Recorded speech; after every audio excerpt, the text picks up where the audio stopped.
Do you spend an unhealthy amount of time perusing the nursery section at Bunnings without actually buying anything?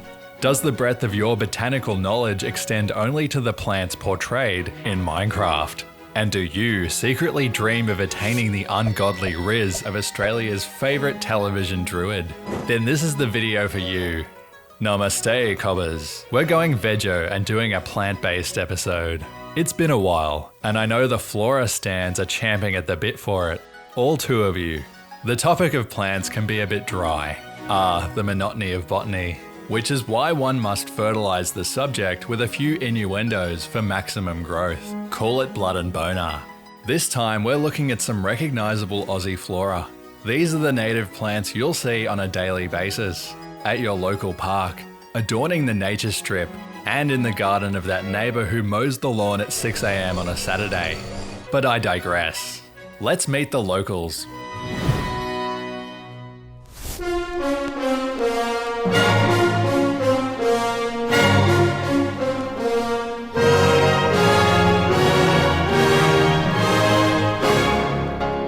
Acacias, more commonly known as Wattles, are one of Australia's most widespread plant genera, with over 900 native species. Acacias are also found in Africa and the Middle East, but Australia is home to 70% of all species. Sucked in. Wattles take on many forms, from ground-hugging shrubs to 30-metre high trees. What unites them, of course, are their vibrant flowers, serving us more yellow than a Coldplay single. Many wattles flower in winter, providing our pollinators with something to eat during the long cold months, and us humans with a feast for the eyes. The blossoming of the wattles in early spring is truly a sight to behold. Top-notch bloomers, madam. That sucks. That sucks. Notable species include the golden wattle, the emblem of Australia, the silver wattle with their lovely fern-like leaves, and my personal favourite, the beautiful Cootamundra wattle. But a weird little dude I'd like to highlight is the flat wattle. Now this may look like an acacia gent by AI, but it is in fact 100% real. And it goes to show the sheer diversity on offer within just one genus. Let's talk about their leaves, or lack thereof. There are two types of acacia leaves: true leaves, the feathery ones, and phyllodes, which are flattened stems modified to function like leaves. The benefit of having phyllodes is they have much greater water efficiency than leaves, allowing these species to live in some very dry places. Wattles are often the first plants to sprout after bushfires, and their seeds are heat resistant, helping rejuvenate the landscape. They also have a special relationship with the bacteria in their roots. Those bacteria convert atmospheric nitrogen, which plants can't use, into ammonia. Acacias can absorb ammonia and utilize it for growth. In essence, they create their own fertilizer. Now you might say mulch ado about nothing, but when wattles die, they leave behind healthy soil for other plants to use. Wattles are rather short-lived trees, most only making it to their 30th birthday before succumbing to the reaper's felling axe. The light that burns quickest shines brightest, and they've well and truly earned their place as our national emblem. What'll you cover next? How about our other national icon? Now, I've done a whole video on eucalypts, but here's a speed run. There's over 800 species of these hardy fire-resistant giants, and they populate the majority of Australia's forests. Mountain ashes are the tallest of all, and the largest flowering plants in the world. There's the main Eucalyptus genus, but we can't forget Corymbia and Angophora, home to some particular favourites of mine like the gorgeous Corymbia ficofolia and this peculiar dwarf apple gum, Angophora hispida. Look at those seed pods, little alien gonads. Half of all eucalypts are mallees, which possess what's called a lignotuber, a giant root-like structure that acts as a personal fallout shelter for the plant. If a bushfire sweeps through, the main part of the tree is safe underground, and when the devastation is over, its limbs just grow back. Truly the T1000 of plants. What blows me away with gums is their variety. There's some truly unhinged species out there, like the square-fruited mallee, model car, and the aptly named octopus mallee. Eucalypts are the definition of if you can't beat 'em, join 'em. Dying of thirst? Drop all your limbs. On fire? Rub some oil on and make it hotter. And many of our most iconic mammals live in and dine out on them, like their 100-metre tall smorgies. Speaking of fires, It's honestly hard to decide whether these boys or the wattle are more quintessentially Aussie, but there is another common native tree that doesn't get nearly enough praise. Whilst walking in the bush, or even a suburban street, you may be greeted with the soothing sound of the wind blowing through this tree, the sheoak, nature's white noise machine. These are members of the genera Casuarina and Allocasuarina. Casuarina meaning cassowary-like, more in reference to the tree's likeness to cassowary feathers than its ability to drop-kick you with a bayonet. Despite looking a lot like conifers, sheoaks are angiosperms, aka flowering plants. The strange cones on their branches are actually fruit, despite having the consistency of an IKEA flat pack. As such, they're mostly eaten by those beaks of steel, the cockatoos. However, their leaves are even more interesting. You're not looking at them, by the way. Those green vermicelli noodles are modified stems called cladodes. Each one is segmented with little joints, which, if you were to break apart, reveal the actual leaves. Sheoak leaves are tiny and stay within the safety of the emerald linguine to preserve as much moisture as possible during gas exchange. This makes these trees insanely drought resistant and able to survive in areas that eucalypts can't. They, just like wattles, are also nitrogen fixers. Here's another interesting fact. Sheoaks are dioecious. What'd you call me? This means they have a separate male and female tree, very rare for flowering plants. But which is which? You'll notice this one has a rusty sort of colour. He's the male. That orange tinge comes from his flowers, the pollen of which is couriered to the female tree, not by insects or birds, but by the wind. The lady tree can be identified by her woody fruit and small red flowers. Sheoak, heoak, let them root whoever they want. In fact, let there be 1,000 blossoms bloom as far as I'm concerned. But I ain't spending any time on it, because we've got to move on to the next section. Banksias. These are members of the family Proteaceae, along with a number of other native staples which I'll mention in a moment. These majestic tubular flowers were named after Sir Joseph Banks, who was the first person to ever see one, and no one in the prior 60,000 years had ever taken notice of them. There are 76 species in Australia. WA, of course, is the home of the Banksia, with the vast majority of the species eking out a living in its diverse and isolated terrain.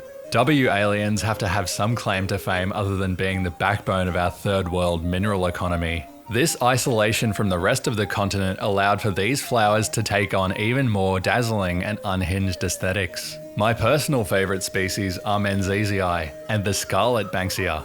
And here on the eastern seaboard, you're probably familiar with the widespread coastal Banksia and the saw Banksia with its jagged leaves. Many species only release their seeds after a fire sweeps through, a process of heat-activated ejaculation called serotiny. And when I release my seed during a fire, they have me sectioned. You can actually replicate this in your own fireplace or on the Barbie to extract Banksia seeds. Another fun fact. Some Banksias have a special relationship with ants. These ants protect the plant from herbivorous insects in exchange for nectar from the flowers, masterfully managing a multitude of miniature mercenaries. Mood.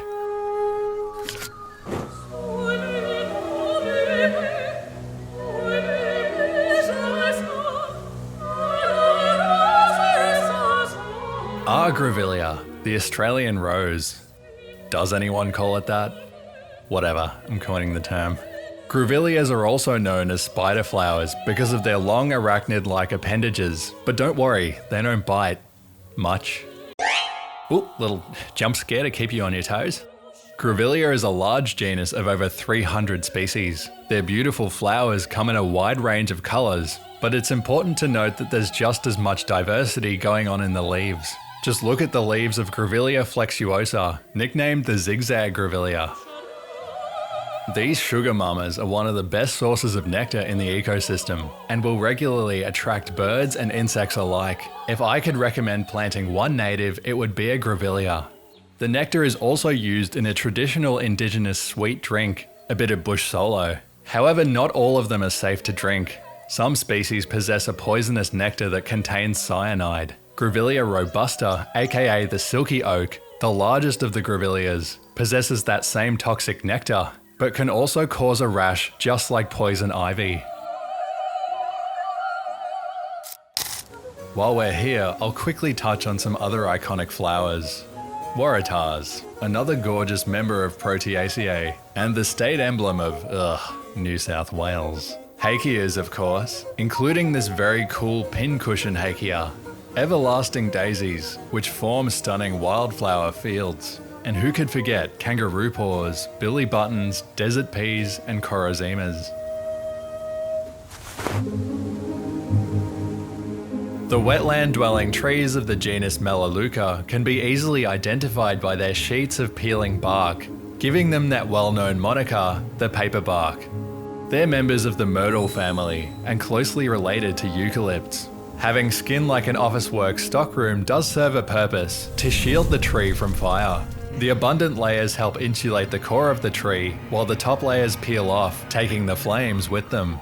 The name Melaleuca in Greek means black and white, referring to the colouring of the tree after it's had a flaming pash sesh. You'll often see these trees lining suburban streets, in particular Melaleuca lineariifolia, which looks like an overgrown broccoli. In summer, the plumes of cylindrical white flowers look like a dusting of snow on the turbobrock.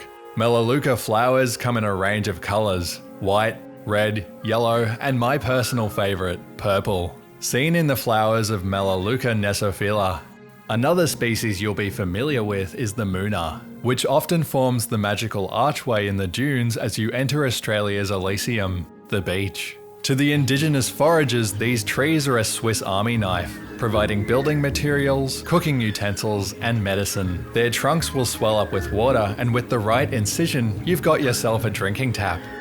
Tea tree oil, which is derived from Melaleuca alternifolia, has many medicinal uses, most notably as an antiseptic. World War II Anzac soldiers would carry bottles of this oil in their first aid kits.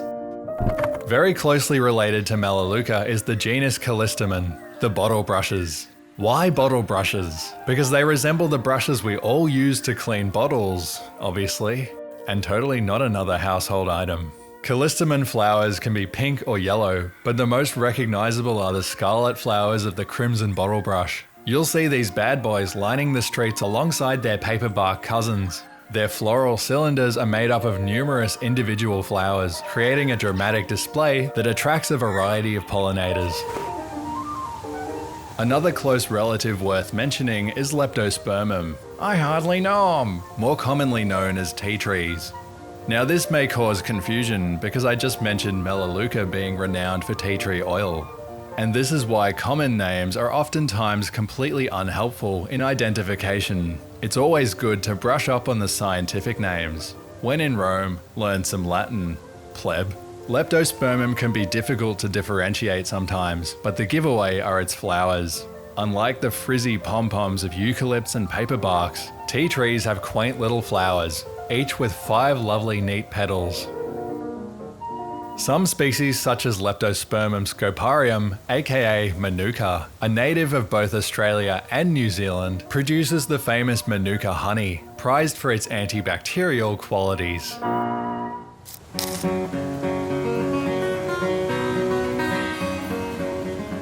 Moreton Bay figs are native to the rainforests of New South Wales and Queensland, growing up to 60 metres tall. But you'll also find them majestically mogging urban gardens. No one throws more shade than a Moreton Bay, something that park-going urbanites are quite happy about. Moreton Bays belong to a group of figs known as the stranglers. They start life as a seed, ejected from a flying bird's anus, after which they'll land in the canopy of another rainforest tree and start growing. After establishing themselves in the canopy, they send down their roots and slowly engulf the host. The host tree eventually dies, starved of nutrients, hence strangler fig, and the Moreton Bay then uses its calcified corpse to prop itself up. And you thought plants weren't metal. Being a fig, it also produces fruit, of course. And Treebeard's roided cousin can carry an entire ecosystem, with rainforest birds, bats, and insects all relying on these fruit to survive.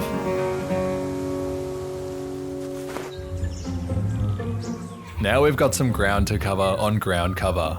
One of the most beautiful is Pigface.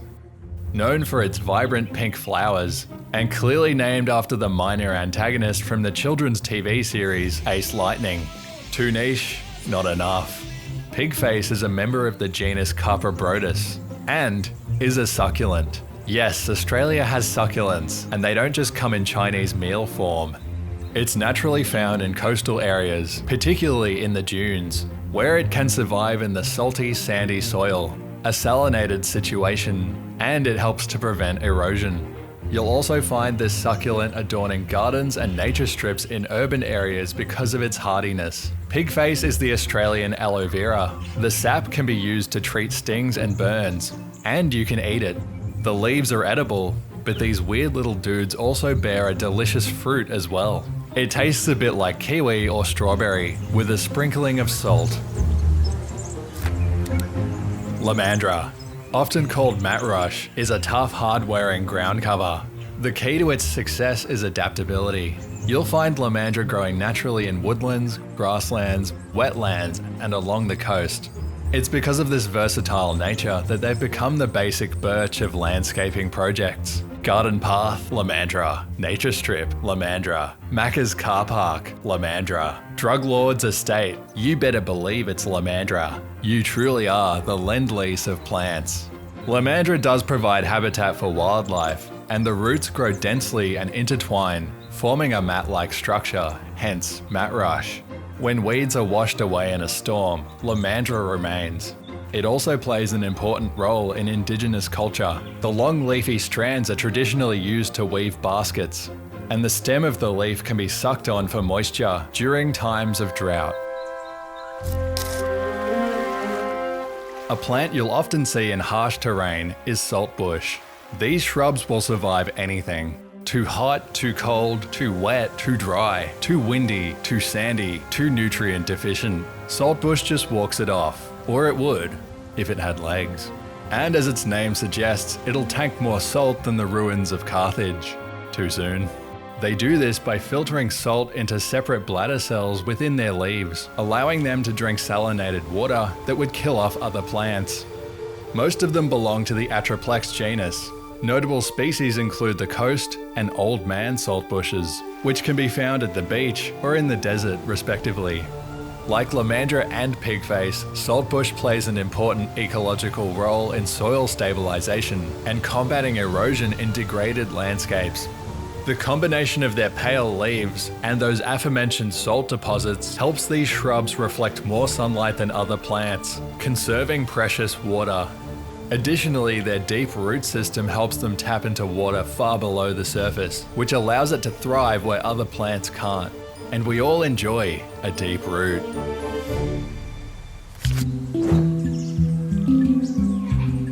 Why make this video? I don't think the youngins, i.e. man-children like me, know enough about the flora that's staring us in the face when we walk out the door. I may not have been exaggerating about the Minecraft thing before. Not to pull an old man yells at cloud moment, but there probably are adults who know more about video game flora than they do about the species growing outside their window. This is a phenomenon more eloquently described in Leon Costerman's Native Trees and Shrubs of Southeastern Australia. It has been in my experience that only a small percentage of the adult population has acquired any real knowledge and understanding of the country's life, and of its vegetation in particular. Indeed, many people seem virtually blind to the endless variation in their natural surroundings, and the Australian bush is often seen as little more than gum trees. With this video, I hope to remedy the situation a little. The people of the past had a much stronger connection to the land, especially those First Nations folk. 60,000 years of practice will do that. It seems like even our grandparents could at least name the species in their local area. Oldies knew a little about a lot. We know a lot about hitting KPIs and Star Wars prequel lore. Hey, it's useful. But wouldn't it be better if our knowledge was more well-rounded and rooted in the actual world? Am I getting too deep with this conclusion? Perhaps. But the older I get, the more I yearn for something real. And what's more real than nature?